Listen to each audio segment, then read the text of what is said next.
Related party যেমন family owned company এর সাথে ট্রানজাকশন হলে কি আলাদা ট্রান্সফার প্রাইসিং ডকুমেন্টেশন রাখা বাধ্যতামূলক? ধন্যবাদ। আসলে প্রশ্নটি যেটা হয়েছে আমরা আলোচনা করার চেষ্টা করব যে আমাদের এন্টারপ্রেনিউর সবাই আমরা ধরে নিতে পারি যে সবাই এখানে অ্যাকাউন্টিং ব্যাকগ্রাউন্ডে না। তো তাদের জন্য আসলে কিভাবে বোঝা যায়? আমাদের এই প্রোগ্রামগুলো আমরা ফোকাসড অন যারা এন্টারপ্রেনিউর আছে নন কমার্স বা নন অ্যাকাউন্টিং ব্যাকগ্রাউন্ড। এজন্য আমরা অনেক সময় অনেক উদাহরণ দিয়ে থাকবো যেটা খুবই সহজভাবে বোঝানোর চেষ্টা করব। তো এখানে যারা এক্সপার্ট অ্যাকাউন্টেন্ট আছেন তাদের ফোকাসড এটা না, তাদের জন্য আমাদের বিভিন্ন ধরনের প্রোগ্রাম আরো আছে। সেই প্রোগ্রামগুলো অ্যাডভান্স লেভেলে, সেখানে আপনারা পার্টিসিপেট করতে পারেন, দেখতে পারেন।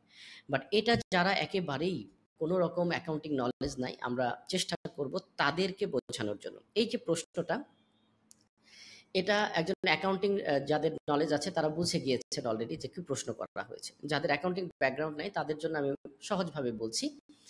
ধরেন আপনার এবং আপনার আরেকটি কোম্পানি আছে, বা আপনার বন্ধুর একটি কোম্পানি আছে, বা রিলেটেড পার্টি যেটা আপনার ব্যবসায়িক ভিত্তিতে রিলেশনশিপ আছে। এখানে অব্যবসায়িক রিলেশনের কথা বলা হয় নাই, ব্যবসায়িক রিলেশন আছে। এরকম দুটো পার্টির মধ্যে যদি কোনো ট্রানজেকশন হয়, সেল পারচেস হয়, তাহলে কি হবে? সেই প্রশ্নে বলা হয়েছে এখানে ট্রানজেকশন হলে কি ট্রান্সফার প্রাইসিং ডকুমেন্টেশন। এই প্রথমে আমাকে বুঝতে হবে যে রিলেটেড পার্টিগুলোকে আমরা বুঝলাম। তো ট্রানজেকশন কি? সেলস এবং পারচেস, এটাই তো ট্রানজেকশন হয়। তো এখন ট্রান্সফার প্রাইসিং কি বাধ্যতামূলক ডকুমেন্টেশন? বিষয়টা কেন প্রশ্নটা এসেছে?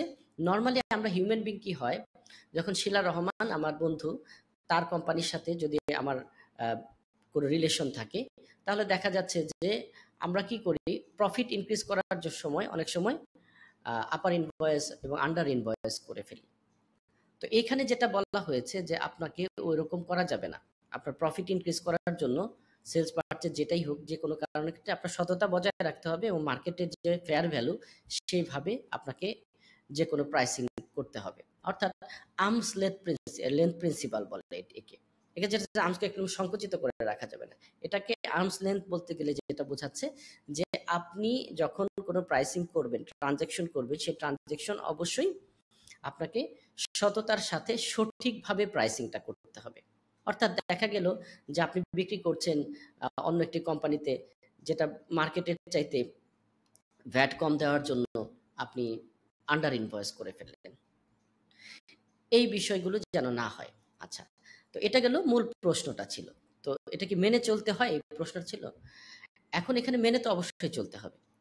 প্রশ্নটা কেমন হতে পারে? যদি আপনার কোম্পানির অ্যানুয়াল রেভিনিউ 200 মিলিয়নের উপরে হয়ে থাকে বা তার বেশি হয়, তাহলে ট্রান্সফার প্রাইসিং এর ডকুমেন্টেশন আপনার লোকাল ফাইল, মাস্টার ফাইল দুটোকেই সংরক্ষণ করা বাধ্যতামূলক।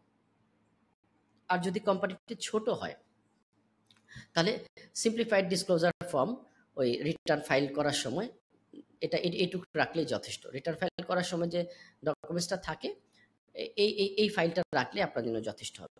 বাট আমরা রিকোয়েস্ট করব আপনাদেরকে বা সাজেশন দেব যে রিলেটেড পার্টি ট্রান্সফারেশন এফটি অথরিটি, মানে বা গভর্নমেন্টের যে অথরিটিগুলো আছে, ট্যাক্স ব্যাটের অথরিটিগুলো আছে, তারা খুব পুঙ্খানুপুঙ্খভাবে যাচাই করে এই বিষয়গুলো। যখনই দেখে যে রিলেটেড পার্টির মধ্যে ট্রানজাকশন হয়েছে, তো তখন এটাকে আসলে আরো বেশি করে দেখে। অডিটর যখনই যায় রিলেটেড পার্টির মধ্যে কোনো ট্রানজাকশন হয়েছে, তখন এইগুলোকে অডিটর প্রথম যে সেটাকে চেক করে।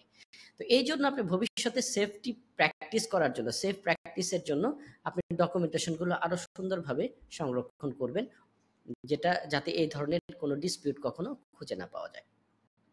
আশা করি বোঝা গিয়েছে। ধন্যবাদ।